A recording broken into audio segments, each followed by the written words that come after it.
우리 박 목사님이 찬송 인도를 계속 잘해 주셔서 감사하고, 박 목사님이 참 겸손한 분이다.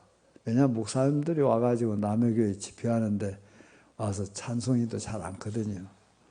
목사가 되면은 나이가 30살이 돼도 저는 지금 79세인데 뭐 너나 나나 마찬가지다. 이런 생각을 거의 다 갖고 있어요. 목사가 되면. 의사들은 자기 선배님을 잘 이렇게 모신다는 거예요. 목사님들은 별로 그런 것을, 왜냐하면 목사가 되면 축복권이 자기에게 생기게 돼요. 그러니까 오래 경험했든 뭐됐든 별거 아니다. 내가 더 낫다. 이런 생각을 하는데 우리 박 목사님은 여기가 찬송 인도도 잘하시고, 오늘 또 특주 한 사람이 누구예요? 박 목사님 아드님이라고? 아주 감사하고, 또 여기 오르간 하는 사람도, 전자오르간 치는 사람도 아주 잘 치, 손이 그냥 논에 막 왔다 갔다 하면서 아주 잘하고, 또 박 목사님 사모님은 저 컴퓨터로 이거 떼어준 분이 사모님이죠? 네, 감사하고, 이 집 식구들 위해서 박수 한번 크게 드립니다. 아까 집사님이 또 여기 나와 찬송 인도 같이 해주신 거 감사한데 한번 박수 한번 쳐주세요. 우리나라가 말이죠. 우리 이 대한민국이라고 하는 나라가 생기기 전에 대한제국이라고 하고, 그 위에는 조선시대가 있었잖아요. 조선의 왕들이 세종대왕하고 몇 사람 빼는 건 모두 탕아들이었어요. 탕자들. 그래서 나라를 엉망진창으로 이 나라를 500년 동안 인도를 했습니다. 국민들의 고열을 짜가지고 자기들 편안한 생활하고 자기 왕가만 편안하게 잘 살고 먹고 살고 전 백성들이 생활이 도탄에 빠졌었어요. 그래가지고 그 훌륭한 이충묵은 이순신 장군이 말이에요. 여기 보니까 그 가묘를 썼던 자리에 아까 우리 최 목사님 가봤는데 이순신이라고 하는 영웅이 나왔는데, 그 영웅이 그 일본의 엄청난 이 왜군들이 우리나라에 쳐들어오는데 그걸 배 12척을 가지고 그들을 다 이긴 사람이 이순신 장군이에요.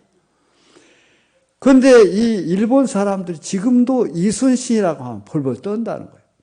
그래서 일본에서 한국 해군과 일본 해군이 만나서 같이 해상훈련을 하려고 하는데, 우리가 이순신 길을 이렇게 꽂고는 들어가려고 하니까 이순신 길을 어디서 떼라. 그래가지고는 그렇게 이순신 길을 하고 오려면 오지 말아라. 우리는 일본 사람들 우길기라고 전쟁기가 있어요. 그거 달고 오면 우리들도 오지 말아라.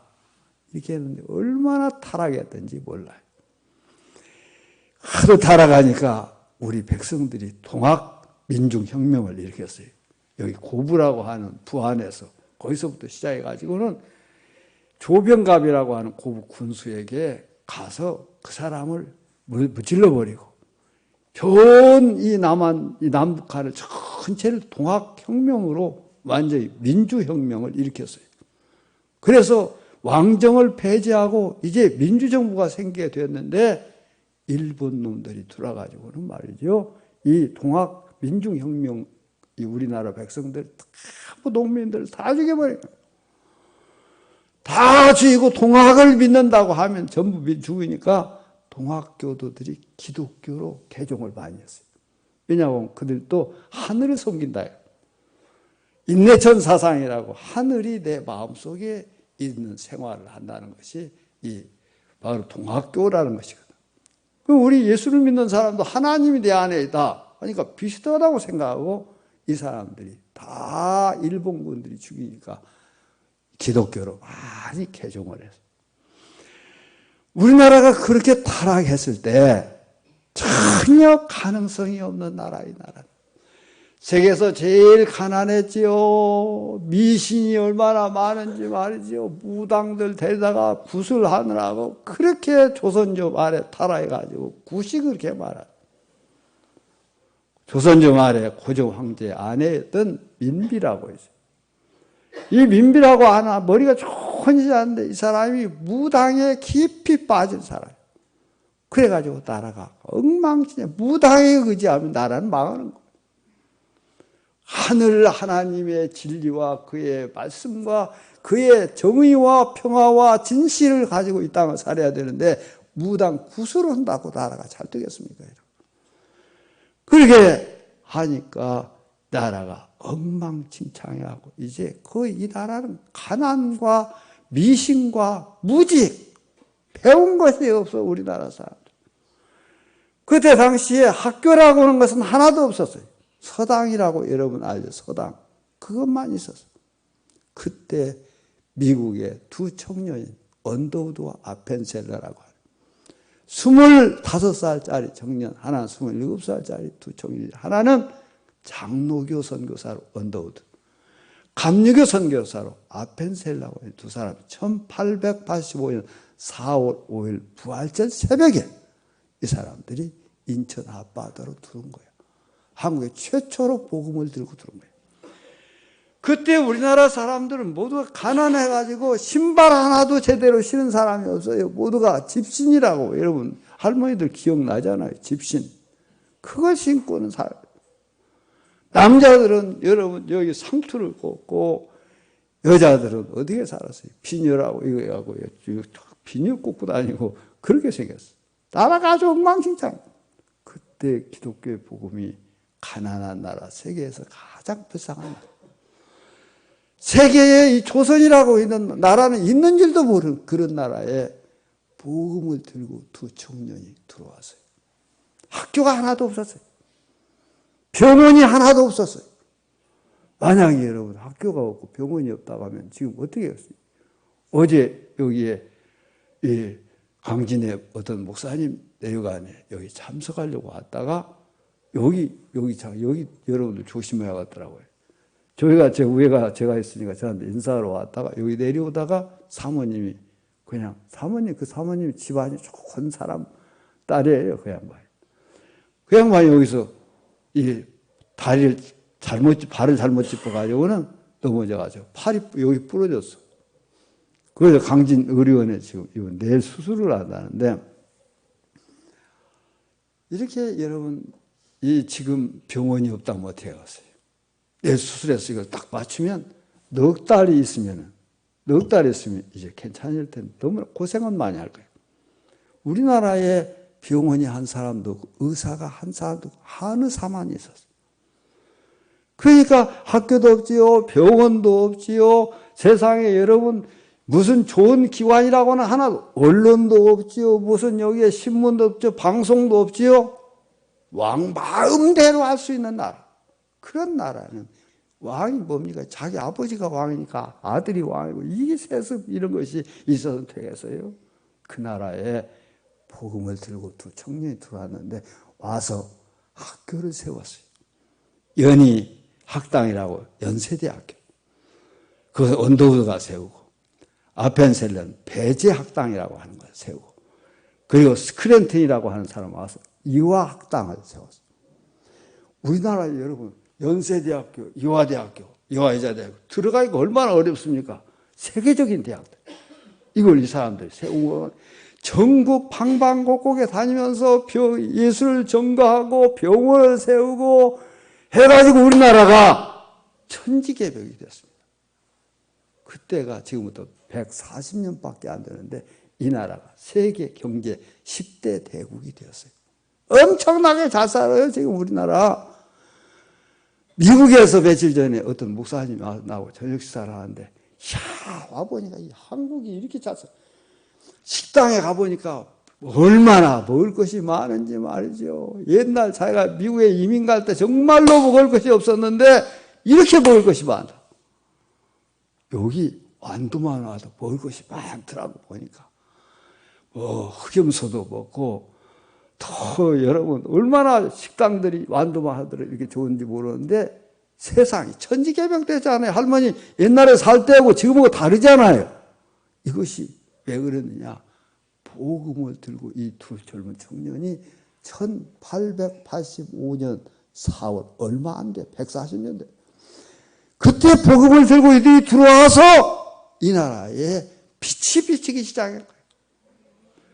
기독교의 한국의 공헌은 엄청나.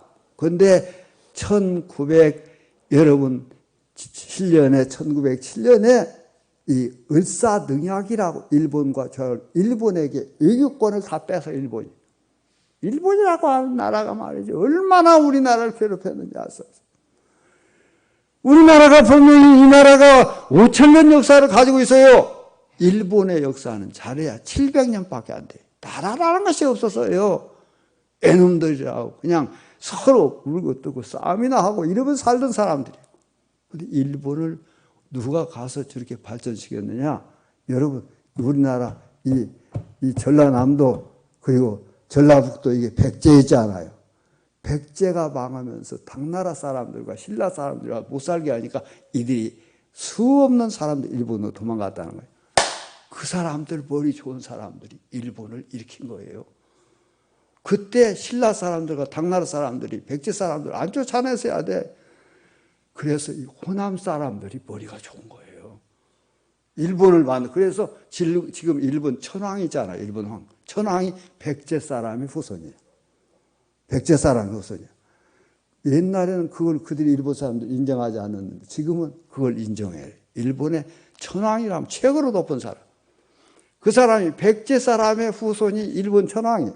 이 나라가 엄청나게 머리가 좋은 거예요. 하나님의 축복이 이 나라에 있은 것은 기독교가 한국에 와가지고는 이 나라를 천지개벽시켜요. 기독교라고 하는 것은 왜 이런 천지개벽을 시킬 수 있느냐? 사람의 마음속에 미움과 시기와 질투와 악함과 살인과 저주와 그리고 음란, 세상에 나쁜 것이 마음속에 인간 속에 다 있어요. 그런데 여기에 하나님이라고 하는 우주 만물을 말씀으로 만든 그분이 말이에요. 이 우주 만물 모든 이 세계가 얼마나 큰지 몰라요. 우리가 살고 있는 지구라고 하는 것 조그마한 그 가운데 한 점에 불과해요. 우주에 비교해. 이 세상의 우주는 엄청나게 큰 거예요. 우주를 이 빛이 세상에서 제일 속도가 빠른 비행기가 빠른 게 아니라 빛이 제일 빠른데 빛이 우주를 한 바퀴 돌아가고 수십만 년 걸린다는 거예요. 우주가 엄청나게 하나님 만드는 그 하나님이 우리들 마음속에 들어와서 그 하나님이 내 마음을 온전해주면 그러니까 언더우드 아펜셀러가 그런 위대한 사람이 아니에요. 25살짜리가 뭐 잘났으면 얼마나 잘나겠어요. 27살짜리가 뭐 잘났겠어요. 그들 속에 하나님이 들어와 계시니까 와서 이 조선이라고 하는 타락한 나라, 완전히 쇠퇴한 나라를 일으켜놓은 것이 이 기독교인들의 역사예요. 그 속에 사람이 한 것이 아니라 하나님이 그 속에 계셨다. 여러분, 시골에서 여기는 소들 키우는 거 별로 안 보이는데 소를 이렇게 쟁기질이라고 하는 거 여러분 알지요? 그 구루마질 소를 끌고 가는데 소를 이제 쟁기질을 하면서 뒤에 쟁기를 딱 잡은 사람이 저는 농사꾼 아들이라 알아요. 그걸 좌측으로 가게 하려면 이걸 탁탁 이 고삐를 때리면 돼요. 탁탁 때리는 것이 저쪽으로 가라는 소리구나 하고 이렇게 한단 말이에요. 그러면 이쪽으로 와야 된다 이러려면 이걸 탁탁 이렇게 하면 이 소가 가다가 저쪽으로 가다 이렇게 온다고 해요. 이쪽으로 넘어왔다 하면 조금만 저쪽으로 가서 중심을 잡으라면 탁탁 더 작게 때리면은 이것이 그쪽으로 가게 돼 있어요. 그러면 여러분 소를 더 앞으로 달리게 하려면 어떻게 하느냐? 이걸 착착 세게 쳐야. 그러면 막 소가 달리는 거야. 너무 달리면 탁탁 잡고 다니면은 이거 천천히 가요. 조금 달려야 돼요. 탁탁 때리면 그냥 가는 거야. 그건 소가 마음대로 다니는 것이 아니라 소 고삐를 잡은 사람 마음에 의해서 소가 일할 때 다니는 것이. 마찬가지로 사람은 그 고삐를 누가 잡아야 되냐면 하나님이 잡아야 돼. 그 고삐를 사람이 자기가 말이죠. 공부 좀 해가지고 고등학교도 나오고 대학도 나오고 해가지고 내 고삐를 내가 해야 되겠다. 내가 그 인생의 고삐를 성공적으로 이끌고 가기가 어려워요. 내 인생의 고삐를 하나님이 잡아야. 하나님이 잡으면 그 사람은 위대한 일을 만들어낼 수 있는 사람이 되는 거예요. 하나님이 잡아야. 그런데 우리들은 보통 하나님의 종이라 하는 목사님들도 그 고삐를 자기가 잡는 경우가 많아요. 자기가 잡으면 인생은 보장할 수 없는 거예요. 지금 제 나이가 79살이 됐는데도 내 고피를 내가 잡으면 내 인생이 앞으로 얼마 살는지 몰라도 제 인생은 앞으로 파괴돼 버려요. 왜냐하면 내 마음속에는 불의와 저주와 악독과 음란과 그 시기와 질투와 쟁투와 악한 것들이 제 마음속에는 많고 탐욕이 아직도 있어요. 목사 된 지 50년이 넘었는데도 아직도 마음에 여러 가지 욕심이 있어요. 아직도 끊지 못하는 모든 것들, 더러운 것들이 있어요. 그래서 제가 첫날 와서도 그랬잖아요. 제가 하나님 앞에 기도할 때 하나님 이 종을 용서해 주시옵소서. 과거에는 그렇게 기도했는데 은퇴를 하고 나면서 내가 하나님의 종이라고 하기는 너무나 부족한 사람이다 해서 이 더러운 죄인을 용서해 주십시오. 오늘 여기 와서도 하나님 이 죄인이 어찌 감히 하나님 말씀을 증가할 수 있습니까? 이 죄인을 용서하시고 예수의 십자가의 그 피로 오늘도 여기서 씻어주십시오. 그래서 이것이 말씀을 하는 것이 아니라 하나님의 영인 성령께서 오늘 말씀을 인도해서 여기 나오신 분들 모두가 하늘 문을 열고 이들이 은혜를 받고 인생길을 운전대를 하나님께 맡기고 하나님이 이 고피를 잡게 만들 수 있도록 내 고피를 인생의 고피를 하나님이 잡아요. 그러면 그 인생은 얼마나 좋겠어요. 그 우주 만물을 말씀으로 만들으신 그분. 우주가 아까 크다 했잖아요. 지구 덩어리는 우주에 비교하면 점에 불과해요. 우리가 살고 있는 지구가. 이것이 나는 세계 전체인 줄 알았잖아요. 우리는. 그런 게 아니야. 여기에는 무수한 여러분 이 하늘을 쳐다보면 그 별들이 얼마나 많은지 그 별 하나 가운데 그 많은 중에서 이 지구가 하나에 불과해요. 하나님은 크고 장엄하심 땅과 거기 충만한 것과 세계와 그 중에 거하는 자가 다 여호와의 것이로다. 하나님 것이야.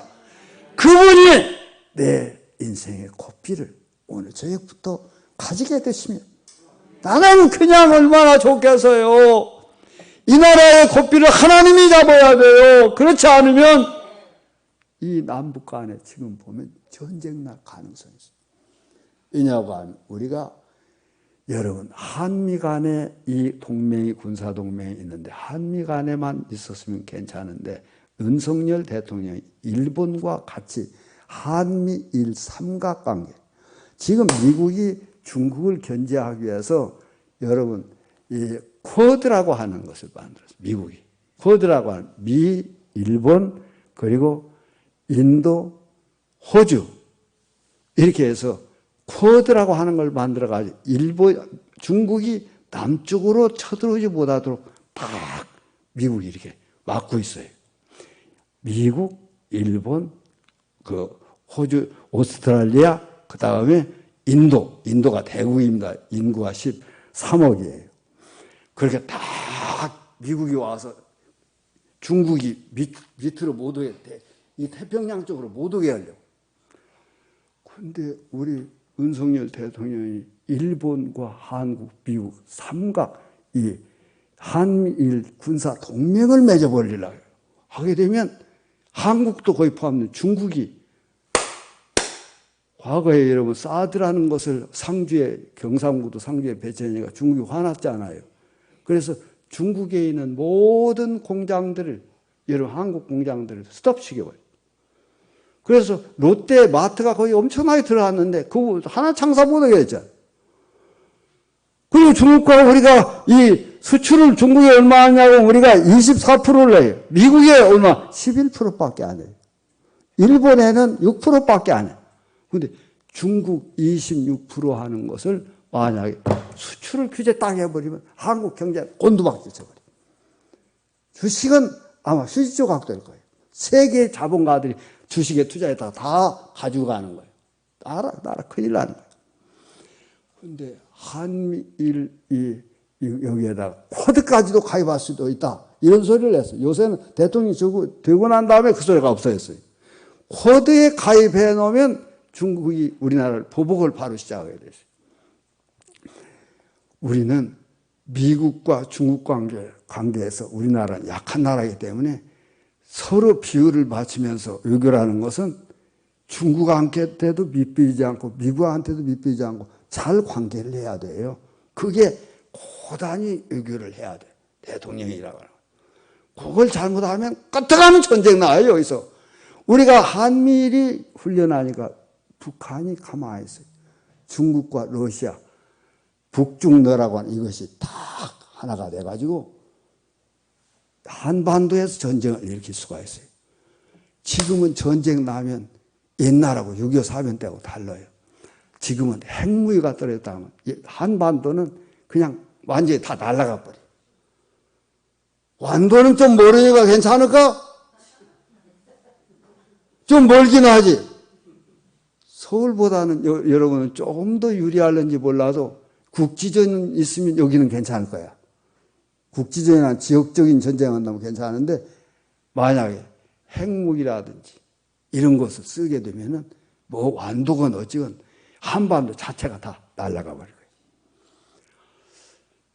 여러분, 하나님께서 이 나라를 운전해 주셔야 돼요. 고삐를 잡아야 돼요. 하나님께서 여러분의 자식들의 고삐도 잡아주시면 날마다 할렐루야만 있는 거예요. 날마다 좋은 일이 하나님께서 함께 해주시는 거예요. 그래서 하나님이 여러분 고삐를 다 잡을 수 있기를 주의 이름으로 축복합니다. 우리 예수님께서 말씀을 증거하면서 예수님은 병든 자들을 많이 고쳤잖아요. 이 문둥병에 걸린 사람들도 예수님이 명령 한마디만 하더라도 다 고쳐. 왜냐하면 예수님은 무엇이냐고 하면 하나님의 아들인데 곧 하나님의 아들이라고 말한 것은 평상 사람들의 이해를 시키기 위해서 하나님 아들이라고 한 것이지 예수님은 하나님이에요. 그래서 하나님과 예수님, 성령님 이 세 분이 따로따로 있는 가운데 이분이 한 분이다. 그래서 삼위일체다 그러는 거예요. 그래서 하나님은 그러면 어떤 분이냐? 천지 만물을 만들고 우주 전체를 통괄하시는 하나님 그분인데 그들은 이 세상에 하나님이 오셔서 우리를 위해 십자가에 못 박혀 죽으신 구세주, 구속주 그분. 그러니까 각각 맡은 것이 틀려요. 하나님은 우주를 만들고 그의 아들 예수님은 와서 십자가의 죽음으로 우리를 구원해주고 성령은 우리를 고아처럼 내버리지 않고 우리에게 와서 우리 속에 들어와서 우리를 운전해 주시고 우리의 고삐를 붙잡고 우리를 잘되게 인도해 주시는 그 성령. 하나님은 한 분인데 나타난 방법이 다를 뿐이에요. 그래서 예수님은 하나님이에요. 그래서 그분은 옷 좀 벗어도 되죠? 덥네. 여기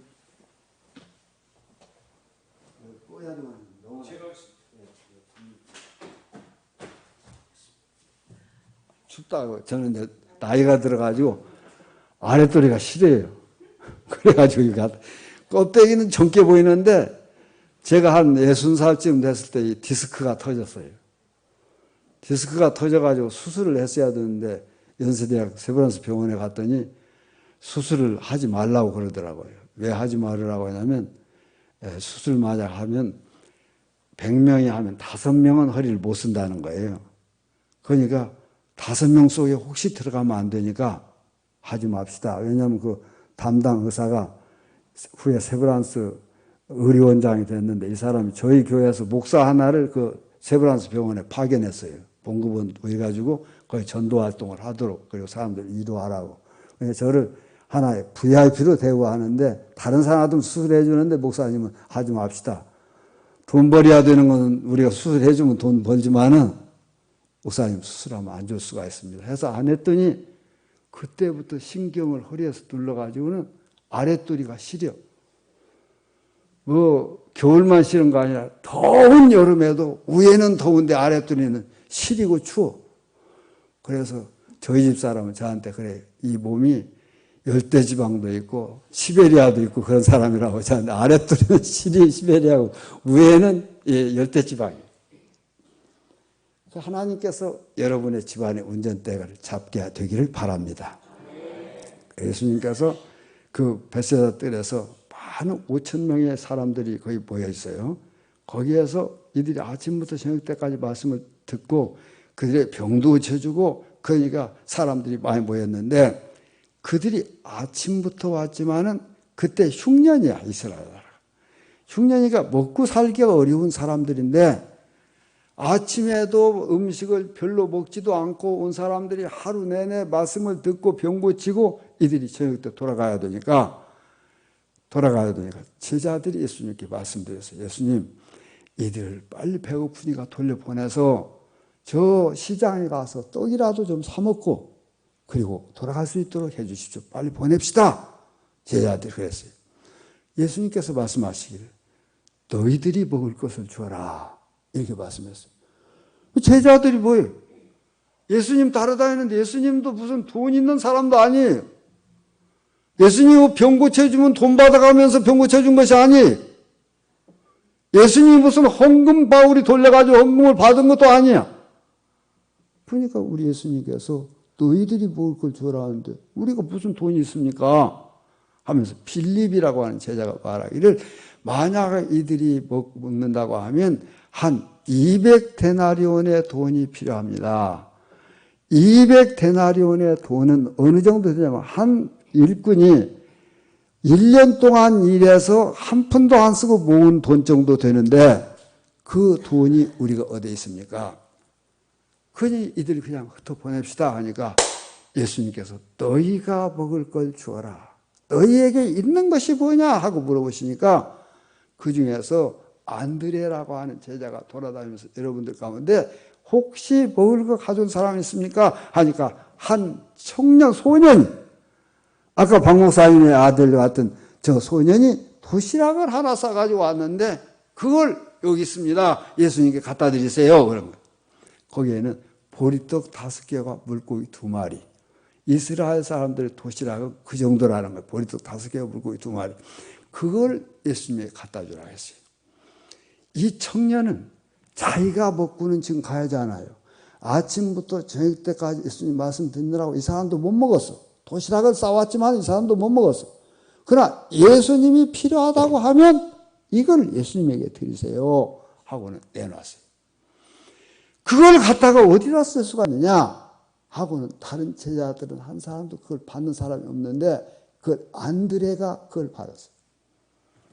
여기서 여러분 안드레와 빌립 두 사람 믿을 빌립이라는 사람은 머리가 좋은 사람이에요. 계산이 빨라요. 이들이 먹으려면 200데나리온의 돈이 필요합니다. 이 사람 계산이 얼마나 빨라요. 예수를 믿는 데는 계산이 빠른 사람은 하나님이 운전대를 안 잡아요. 지가 잡는 거예요. 계산이 빠르니까. 자기가 잡아가지고 소 고삐도 자기가 잡으려고 하지 예수님에게 하나님이 잡게 안 만들어주는 거예요. 빌립은 200데나리온이 우리가 어디 있습니까? 이게 말했는데 안드레는 그 소년의 떡 5개, 보리떡 5개를 갖다가 예수님의 손에 갖다 드렸어요. 이것 어떤 소년이 가졌습니다 하고 했어요. 이 보리떡 5개라고 하는 것은 갈릴리 호숫가에 갈릴리 바다에 사는 사람들은 그 고기는 흔한 거예요. 흔한 거기 때문에 별거 아니야. 그런데 이걸 예수님이 갖다 드리니까 예수님이 하늘을 우러러 축사하시고 하늘을 우러러 하나님께 감사 기도한 다음에 그리고 사람들에게 모두 이 떡을 가지고 와서 다 나눠줘라 하니까 제자들이 받아가 나눠주니까 그 떡을 몇 명이 먹었냐고 하면 남자 장정들만 5,000명이 먹었어요. 그러니까 교회에 남자가 5,000명 모이면 여자들 몇 명 모여요? 한 10,000명 모이는 거예요. 그러잖아요. 남자들보다 여자들이 많이 언제나 모여요. 교회는 예수 믿는 데는 항상 그럽니다. 가톨릭도 마찬가지. 그런데 예수님에게 이 떡을 갖다 주어가지고는 그 제자들이 갖다 나눠주니까 여러분 여자들은 한 10,000명일 거고 아이들도 따라온 아이들 얼마나 되고 5,000명쯤 되었지 않아요? 20,000명 정도의 사람들이 이 보리떡 5개와 물고기 2마리를 가지고 다 나눠 먹고 남은 조각을 다 걷어보니까 12강줄이가 남았더라. 여러분 어떻게 이런 일이 있을 수 있는가? 제가 고등학교 다닐 때 우리 교회에 부흥회를 하는데 어떤 목사님이 그런 설교를 하니까 뒤에 있는 어떤 집사님이 그래요. 새빨간 거짓말을 하네. 아니 보리떡 5개를 가지고 어떻게 2만 명이 먹고 12강조에 나면 세상에 참 목사들 하는 소리 들으면 정말 한심한 사람들이라고. 집사님이 내 옆에 있는 집사님 그분이 후에 장로가 됐어. 믿음이 그런 정도야 보니까. 예수님을 모르기 때문에 사람 그냥 우리와 똑같은 분이라고 하면 그럴 수밖에 없죠. 그런데 예수님은 하나님이라니까요. 빛이 있어라 하니까 빛이 있었어요. 예수님이 하는 대로 되는 거예요.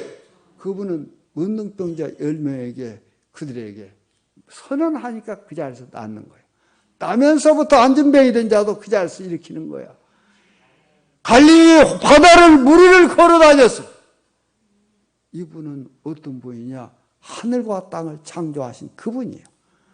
그분이기 때문에 이분이 보리떡 5개 물고기 2마리 손에 얹고 놓고는 하늘을 우러러 자기 아버지에게 감사하고 사람들에게 나눠줬어요. 보리떡 5개가 별것 아니지만 예수님의 손에 들어가면 2만 명도 먹는 거예요.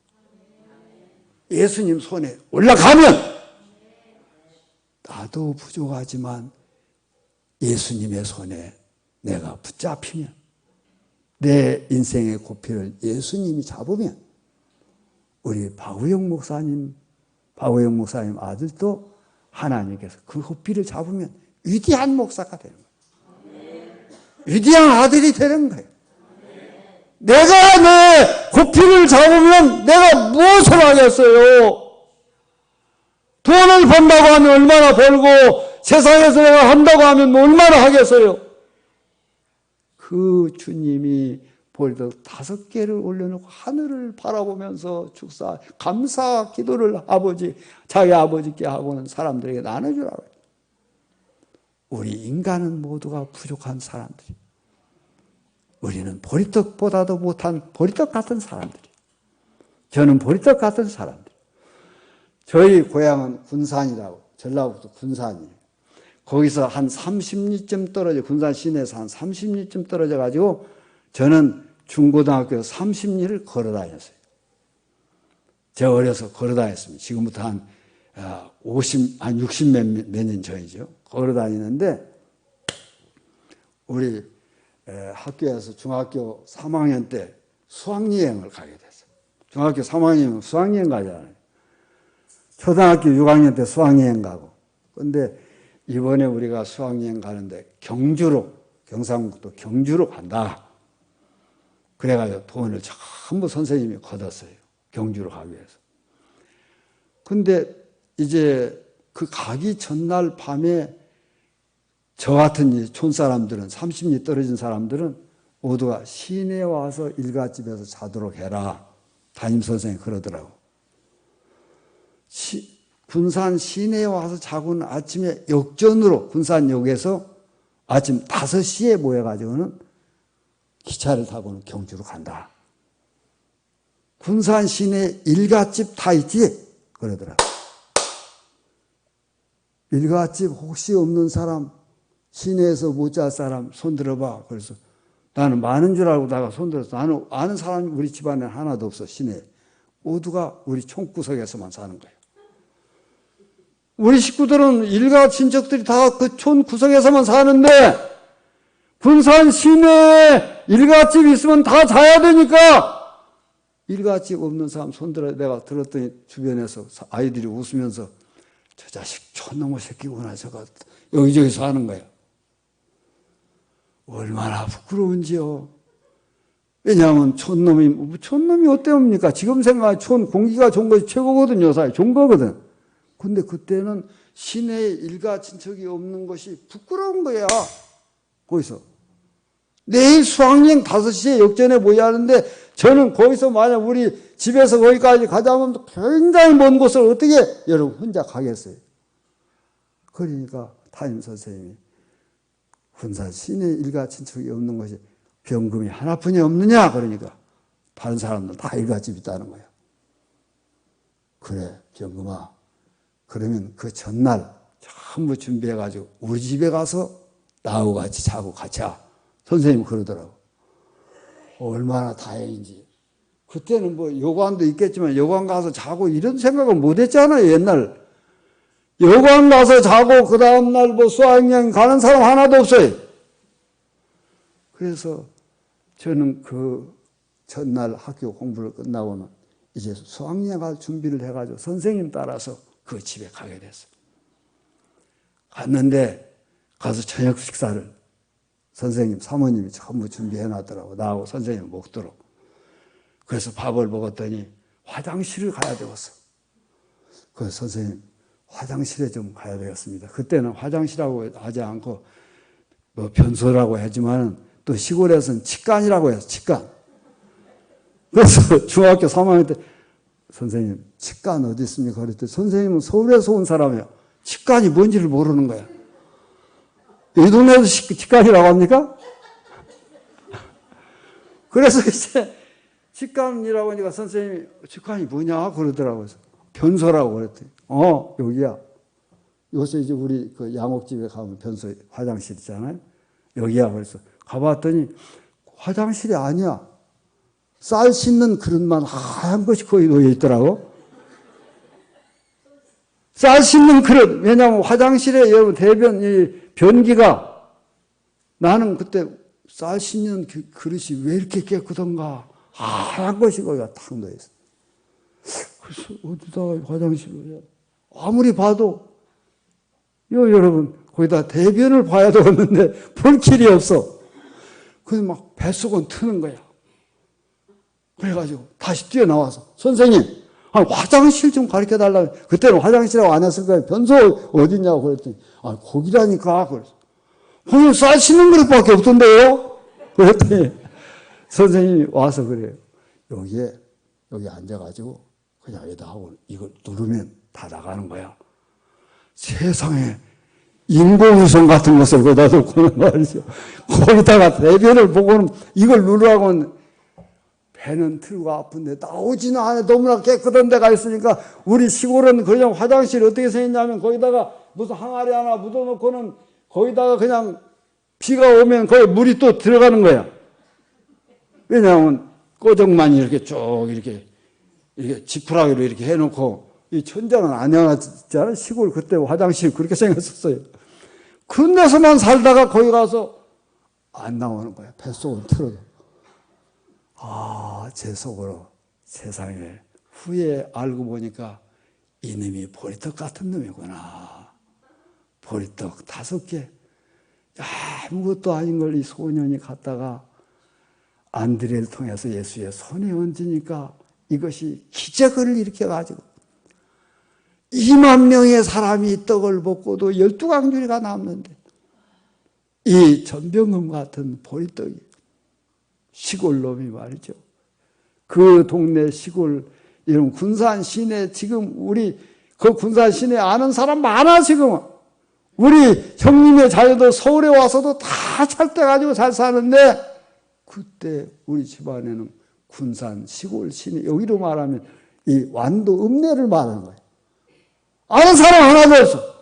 그러니 이것이 보리떡이지 이것이 뭐 여러분 쑥떡이나 여러분 찰떡이 되겠습니까? 이 보리떡 같은 놈이 예수님의 손에 얹어지기만 하면 예수님이 내 고삐를 붙잡고 내 운전대를 붙잡고 나를 예수님이 쓰시는 거야. 그러면 저는 그런 보리떡 같은 사람인데 한 10년 전에는 우리 교단의 목사님 가운데 공군 군종감이 있는데 그 사람이 나한테 연락이 와서 목사님 우리 부대 장군들 예배 시간이 장군들끼리 이렇게 헌신 예배를 드린다는 거예요. 아침 7시에 장군 헌신 예배가 있는데 그 계룡대 그 군 본부 육군 공군 뭐 해군 다 있을 거예요. 본부가. 거기 와서 500명 장군 모이는데 와서 설교해 달라고. 그래서 그 전날 가서 자고는 설교하러 갔더니 3군 참모총 별 4개짜리로부터 쫙 거기가 500명이 모였는데 제가 설교를 거기서 하고 그리고는 아침 식사를 같이 하는데 거기에 제가 가운데 앉고 육군 참모총장이 바로 옆에 앉고 공군 참모총장, 해군 참모총장 별 1개짜리든 거기 들어오지도 못하더라고. 별 2개짜리 상들. 보리떡이 말이죠. 보리떡, 치간이라고 하는 이 보리떡이 예수님의 손에 얹어지니까 이것이 장군들 앞에서.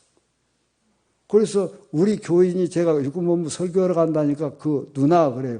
제 동생이 별 2개짜리가 거기가 있는데 그 아이에게 연락을 해놨으니까 목사님이 한번 위에서 기도해주고 오세요 그러더라고. 근데 그 사람이 별 2개짜리가 별 4개짜리 들고 앉아서 밥 먹으니까 저쪽에 있으면 못 온 거예요, 나한테. 와서 인사도 못 하는 거예요. 보리떡 같은 것도 주님의 손에 얹어지기만 하면, 보리떡 같은 여러분들도 모두가, 여러분들은 저보다 훨씬 나아. 안도에 아는 사람도 있지 않아요. 저는 분사를 아는 사람이 하나도 없었어. 세상에 그런 사람이야. 그런데 제가 우리나라 최고의 사람들이 모이는 국가 조찬기도회라고 있어. 대통령이 이명박 때야.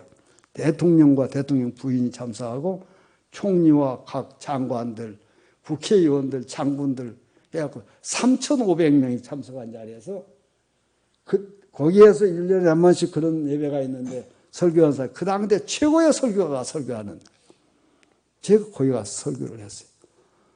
그건 내가 잘나서 온 것이 아니라 보리떡이 예수의 손에 얹어지니까 이것이 놀랍게 쓰여지는 거야. 이것은 전병금이만 하나님이 쓰는 것이 아니라 여러분들도 예수의 손에 들려지기만 하면, 여러분의 자식들이 예수의 손에 들려지기만 하면, 예수님에게 나를 바치기만 하면 내 인생을 예수님에게 내놓아야 돼. 1950년 여러분 어떤 거지가 말이죠. 바이올린을 가지고 노래를 하면서 이렇게 바이올린을 키면서 거기다가 자기 모자를 벗어서 놓고 거기다가 동전을 놓도록 하는데 헝가리 부다페스트의 국회의사당 앞에서 거기서 모자를 놓고는 바이올린을 키는 거야. 키는데 사람들 서너 명 와서 거기서 보는 거야. 그런데 중년 신사 하나가 지나가다가 그 바이올린을 내가 좀 잠깐 할 수 있습니까? 그러니까 해주세요 하고 여기 있는 그 사람이 바이올린을 그 중년 신사한테 내줬어요. 이 사람이 바이올린을 가지고 키는데 사람들이 몰려들기 시작해요.